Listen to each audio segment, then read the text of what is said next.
Hey guys, Dean Mannix here, and the team asked me to talk about this concept of thriving versus surviving, which you've probably seen in a lot of our marketing materials. And the core concept is this: most people in sales and most small to medium business owners are doing something that looks a hell of a lot more like surviving than it does thriving. And the bottom line is the opportunity is out there for all of us, but we get stuck in what I call vicious loops. And to explain that concept, I thought I'd take you through a really simple model, but a very powerful model, which is around collars. I believe that all of us are collared, whether we know it or not. So let me explain that concept. Now, we can relate this to anything in life, but let's relate it to money, and let's relate it back to salespeople and how much commission or how much success they might engage in any given month. Now, for most of us, let's just call this budget. Okay, and let's pretend that budget enables us to pay the bills and maybe take the family on a holiday once a year, but we're probably using credit card debt to fund part of that, which is not ideal. But that's in the middle. Now, whether we know it or not, we have collars both below that and above that. And what I mean by this is fundamentally, if all of a sudden you're way off budget and you're looking like you might lose your job or you're earning less than it takes to pay the bills, guess what happens down here? Alarm bells go off, okay? And basically do. And what happens when those alarm bells go off? Next month, we do what it takes to earn a bit more money so that we can get back to this line called budget or surviving. But here's the scary thing.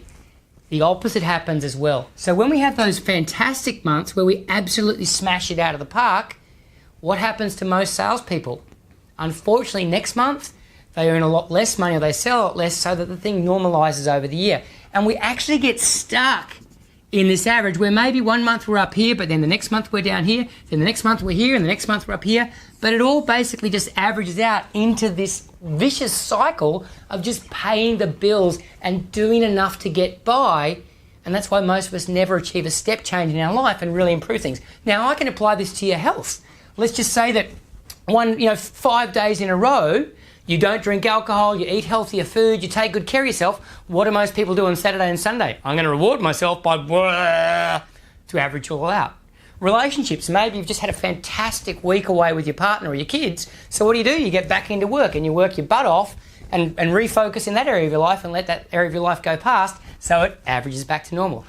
Great lives are actually basically lives where people keep changing their standards to keep moving through this loop and getting better and better and better. And the example I often use is you come to run 5 kilometres, you get good at that. Guess what? 5 kilometres seems short, so you run 7 kilometres. 7 kilometres seems short, so you run 10 kilometres. 10 kilometres seems short, so you run a half marathon.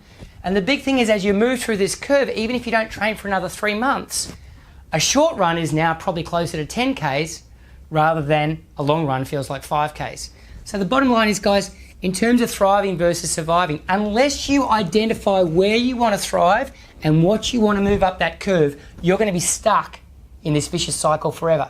Now, a lot of you say, but Dean, I earned more than I did 3 years ago. That's true, but I'm betting that your bills and your budget have also moved up. So actually, you're in the same place with a different amount of money.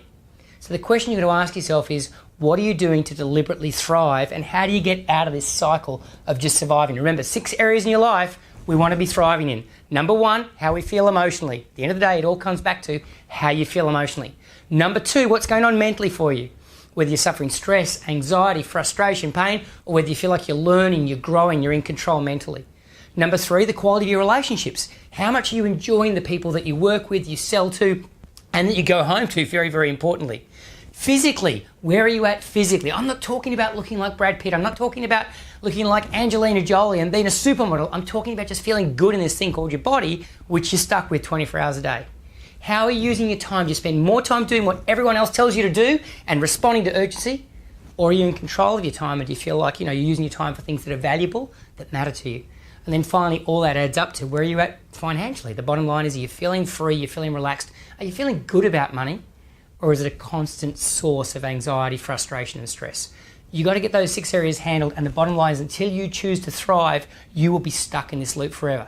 So if you need some help with that, please, deanmannix.com. This is all part of the Better Sales Life, and I really want you on this path toward thriving. And the last thing in the world I want for you is to be stuck surviving. Have a great day. thanks so much for watching that video, and I hope you found it valuable and educational and useful for your role in sales. So if you did, please share it. Remember, sharing's free, and every other salesperson out there needs all the help they can get.